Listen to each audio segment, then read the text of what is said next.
Everyone नमस्ते सबैजनालाई स्वागत छ मेरो युट्युब च्यानलमा। म हुँ लक्ष्मी केसी लाम्छाने पोखराबाट। आई होप तपाईहरु पनि सन्चै हुनुहुन्छ आशा गर्दछु। म उपस्थित भइसकेँ न्यू भिडियो लिएर। आजको भिडियो चाहिँ मेरो तातो मिठो थुक्पा लिएर आएको छु। मौसमले पनि च्यालेन्ज गरिरहेको छ पोखरामा। आजको थुक्पाको रेसिपी सुरु गरौँ है त। अब मैले थुक्पालाई चाहिँ थुक्पाको लागि सादा नुडल्स लिएकी छु। त्यसलाई उम्लेको पानीमा राखिदिएँ। मैले त्यसलाई चाहिँ 5 मिनेटसम्म मजाले पकाएर अनि मैले चाहिँ त्यो थुक्पाको लागि जुन पानी उमालेको थिएँ त्यसमा नुन बेसार र ओइल राखेको थिएँ थोरै। अनि त्यसलाई मजाले 5 मिनेटसम्म पकाएर त्यसलाई छानेर राखिदिएँ। र मैले थुक्पाका लागि चाहिने सम्पूर्ण सामग्रीहरू चाहिँ अलरेडी कटिङ गरेर राखिसकेको थिएँ। हेर्नुहोस् है, अब तपाईहरूले आफ्नो घरमा जे छ त्यही राख्न सक्नुहुन्छ। अब मैले थुक्पाको लागि ग्यास अन गरेर थुक्पा बनाउने भाँडो अथवा मैले चाहिँ कराई लिएको छु। कराईलाई ग्यासमा राखिदिएँ। त्यसलाई तात्न दिए पछाडि खाने ओइल मैले 2 चम्चा खाने ओइल राखेको छु। तपाईले जुनसुकै ओइल पनि लिन सक्नुहुन्छ। मैले चाहिँ सनफ्लावर ओइल लिएको छु। त्यो तातिसके पछाडि त्यसमा चाहिँ मैले कटिङ गरेर राखेको लसुन र अदुवालाई राखिदिएँ। त्यसलाई चाहिँ मजाले रातो हुने गरी फ्राई गर्नुपर्छ। त्यसको चाहिँ स्मेल चाहिँ आउँदैन कि कसैलाई स्मेल मन पर्दैन नि त। त्यसैले गोल्डन ब्राउन हुन्जेसम्म त्यसलाई फ्राई गरिसके पछाडि त्यसमा मैले अब प्याज राखिदिएँ। प्याजलाई चाहिँ त्यति धेरै भुट्नु पर्दैन। एकछिन त्यसलाई भुटे पछाडि हल्का हल्का कलर चेन्ज हुन थालेपछि पछाडि त्यसमा हामीले अघि काटेर राखेको सम्पूर्ण भेजिटेबल हरियो मटर अनि त्यसमा चाहिँ मैले डल्ले च्याउ लिएकी छु। तपाईले जुनसुकै च्याउ लिन पनि सक्नुहुन्छ अथवा आफूलाई मन लाग्दैन या मन पर्दैन भने स्किप गर्न पनि सक्नुहुन्छ। डल्ले च्याउ, त्यसमा हरियो क्याप्सिकम राखेको छु। छ भने तपाईले येल्लो अनि रेड कलरको क्याप्सिकम पनि राख्न सक्नुहुन्छ। त्यसपछि कटिङ गरेर राखेको गाजर लिएकी छु। त्यो गाजर सबै राखिसके पछाडि त्यो सबैलाई मिक्स गरिदिन्छु। तपाईसँग छ भने हरियो अनियन, हरियो लसुनको पत्ताहरू पनि राख्न सक्नुहुन्छ।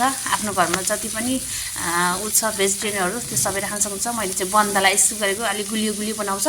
र यतिको भइसकेर भुटिसके पछाडि त्यसमा मैले बेसार राखेँ आधा चम्चा अनि स्वाद अनुसार नुन। त्यसपछि आधा चम्चा मैले जिरा पाउडर राखेको छु। जिरा पाउडरले स्वादिष्ट बनाउँछ। त्यस पछाडि आधा चम्चा मैले रेड चिल्ली पाउडर राखेको छु। अझ धेरै के अरे स्पाइस चाहिने भने अझ बढी राख्न सक्नुहुन्छ। त्यसलाई सबै मिक्स गरिसकेर एकछिन पाक्न दिने र पाकिसके पछाडि एकछिन पाकिसकेपछि यतिको भइसके पछाडि लास्टमा चाहिँ अन्तिममा चाहिँ टमाटर राखिदिने। टमाटरलाई पनि मिक्स गरेर एकछिन छोपेर पाक्न छोडिदिने र टमाटर छोपेर पाकेर यतिको भएपछि जुन मिक्सबाट तेल निस्कन थालेपछि आवश्यकता अनुसार आफूलाई जति चाहिने हो त्यति चाहिँ पानी राखिदिने। मैले चाहिँ हामी 3 जनाको लागि मैले बनाएको छु। लगभग 1 लिटर पानी राखेको छु हैन। त्यो पानी राखेर मजाले पाक्न छोडिदिने। लगभग 8 मिनेट जति पाक्न दिनुपर्छ त्यतिन्जेलसम्म। अनि मलाई चाहिँ सुप चाहिँ पातलो मनपर्छ, हजुरहरूलाई गाढा मनपर्छ भने कर्नफ्लावर पनि घोलेर राख्न सक्नुहुन्छ। र मलाई यो सुपमा चाहिँ अन्डा राखेको एकदमै मनपर्छ र मैले अन्डा पनि राखिदिएँ। तपाईहरु भेजिटेरियन हुन्छ भने नराख्न सक्नुहुन्छ, अन्डा मनपर्छ भने राख्न पनि सक्नुहुन्छ। अझ धेरै एकदमै टेस्टी बनाउँछ यस सुपलाई। र यतिको भइसकेपछि सबै अन्डा राखिसकेपछि मैले पाक्नको लागि सुपलाई छोडिदिएँ। त्यतिन्जेलसम्मको लागि मैले अघि बोइल गरेर राखेको जुन नुडल्स छ त्यसलाई हेर्नुहोस् त कस्तो राम्रो भएको छ। एकअर्कामा टाँसेको छैन, फर्र भएको छ। मैले नुडल्सलाई चाहिँ थुक्पाको लागि रेडी गर्न गएको छु। मैले थुक्पाको लागि रेडी बनाएँ। नुडल्स आफूलाई चाहिने कति खाने हो त्यति नै रेडी बनाएँ। रेडी बनाइसकेपछि हेर्नुहोस् त सुप चाहिँ मजाले पाकेको छ। सुप पनि रेडी भइसक्यो, एकदम टेस्टी बनेको छ। अब मैले त्यसलाई थुक्पामा राखेर थुक्पा खानको लागि रेडी गर्दैछु। हेर्नुहोस् त कस्तो राम्रो देखिएको छ। देखेको मात्रै हैन, टेस्टी र एकदमै यम्मी छ। हेर्नुहोस् त नखाए नि खाऊ खाऊ खाऊ लाग्ने कति मिठो थुक्पा बनेर रेडी बन्यो। अब यसमा माथिबाट हरियो धनिया र प्याजलाई सर्भ गरिदिएँ। त्यस पछाडि कागती, थुक्पामा कागती भएन भने त थुक्पा अधुरो नै रहन्छ। अनि मैले कागती पनि राखेँ। अब थुक्पा खानाका लागि रेडी भयो। यसरी नै मिठो तातो चिसो मौसममा तातो सुप बनाएर खान सक्नुहुन्छ तपाईँहरूले पनि। अब यो थुक्पालाई चाहिँ हामी खान जाँदैछौँ। अब हामीले खान लाग्यौँ। तातो आज एकदम पोखरामा चिसो छ कि मौसम, अनि त्यही पकाउनाले